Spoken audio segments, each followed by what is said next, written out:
todas estas mentiras contra Putin, todas estas mentiras contra Rusia, fueron el arma de Hitler y de Estados Unidos en la década del 30 para justificar lo que después se dio, la invasión masiva y criminal contra la Unión Soviética. Rusia y la Unión Soviética pusieron 20 millones de muertos en la Gran Guerra Patria, almirante Ceballos. Y le tocó a Stalin, el gran Stalin de la Gran Guerra Patria, tomar las riendas de una guerra brutal que mató por frío, por hambre, por bombardeo a millones de hombres y mujeres de la Rusia y de la Unión Soviética. Y en las primeras de cambio, la invasión de Hitler a la Unión Soviética, cuando entraron a la entonces Stalingrado, cuando acosaron Leningrado, Occidente se frotaba las manos esperando que Hitler llegara a Moscú y destruyera definitivamente a Rusia y a la Unión Soviética. Sueño de toda la historia de las élites, es el sueño trágico de siglos de las élites europeas y de las élites del imperio estadounidense. Esa es la verdad, y Venezuela quiere decir su verdad ante el mundo. Han querido destruir la cultura, las ideas, la vida que emana de esa tierra maravillosa que es Rusia. Pero pudo más el Ejército Rojo, pudo más la Unión Soviética y pudo más la Gran Guerra Patria. Y no solo general en jefe, almirante en jefe, no solo que destrozaron a los cuerpos de ejército de Hitler en territorio ruso, sino que avanzaron y liberaron a toda Europa del dominio nazi-fascista y liberaron al pueblo judío de los campos de exterminio y concentración, y llegaron hasta Berlín, hasta la capital, y liberaron al pueblo alemán del dominio nazi-fascista de Hitler. Esa es la verdad de la historia. Fue el pueblo de Rusia y de la Unión Soviética que liberó a Europa y al mundo de la amenaza nazi-fascista que fue alimentada desde el capitalismo occidental durante largas décadas. Desde Estados Unidos, las élites de Estados Unidos, desde Londres, las élites de Londres, ahí quedaron las huellas y las pruebas. Financiaron el aparato militar de Hitler, financiaron las campañas electorales de Hitler, financiaron los bancos alemanes en manos de Hitler. Un abuelo de George Bush, bueno, fue uno de los grandes beneficiarios de estas transacciones. Eso está en la historia, pero lo borran, lo tapan, para repetir las mismas mentiras contra Rusia y ahora contra ese gran líder de la humanidad que es el presidente Vladimir Putin.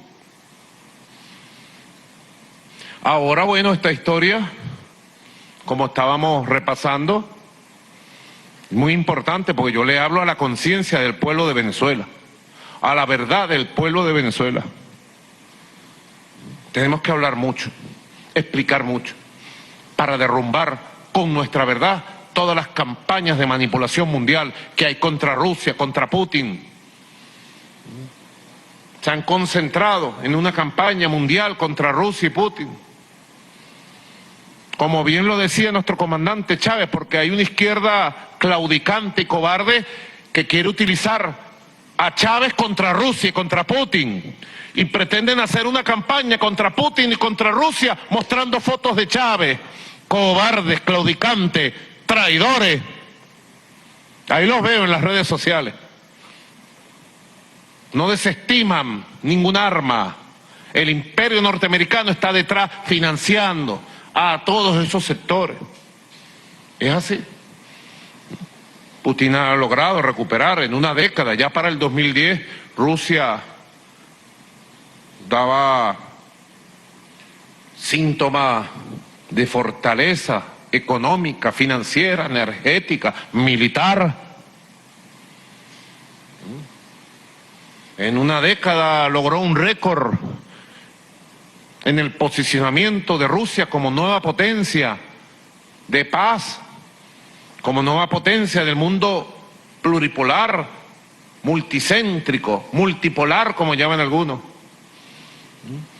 Y entonces la OTAN, Estados Unidos, comenzó a incumplir los acuerdos que había firmado con Gorbachev y con la extinta Unión Soviética y con Boris Yeltsin después, de no permitir un crecimiento de las fuerzas militares de la OTAN en situación ofensiva hacia el este de Europa,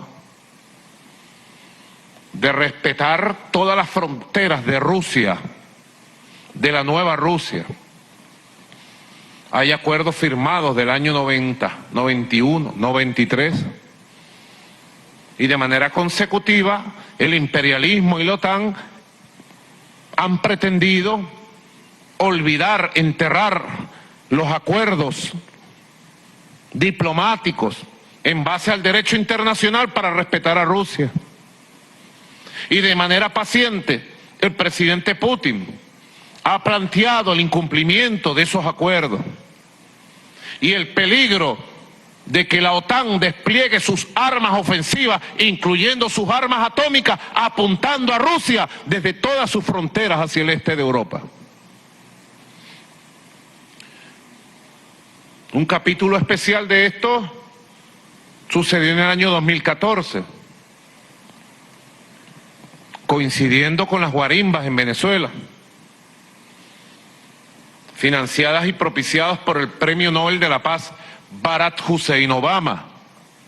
¿Se acuerdan, verdad? En el mismo periodo, enero, febrero, marzo del 2014, en que Venezuela fue víctima de una arremetida violenta llamada guarimba, la salida,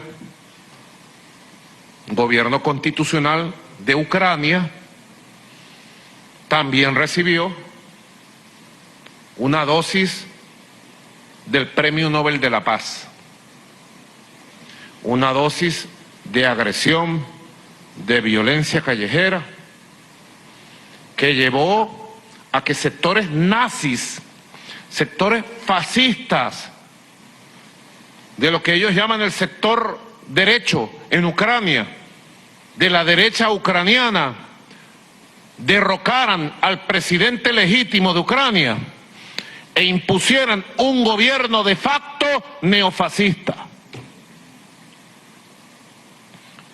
2014, tomen nota.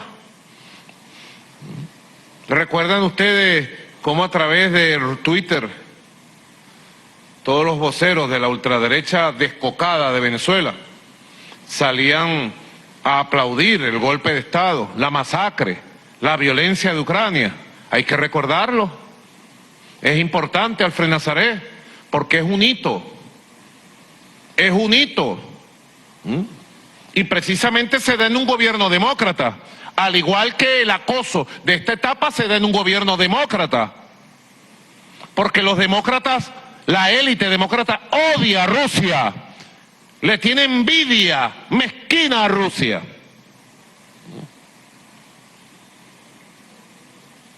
Entonces el gobierno del Premio Nobel de la Paz, Barack Hussein Obama, atacó en Sudamérica a Venezuela y nosotros resistimos y los derrotamos con la Constitución, el pueblo, la unión cívico-militar y la paz bolivariana. Pero en Ucrania no sucedió así. En Ucrania no hubo fuerzas populares que resistieran en las calles. En Ucrania no hubo unión cívico-militar y fue derrocado el gobierno. Y se creó una convulsión en toda la sociedad ucraniana. Y producto de esa convulsión y la persecución a los rusos que viven en Ucrania y la persecución a las minorías en Ucrania, Entonces fue que se autoproclamaron en el este de Ucrania, en la frontera sur de Rusia, se autoproclamaron dos territorios como repúblicas populares.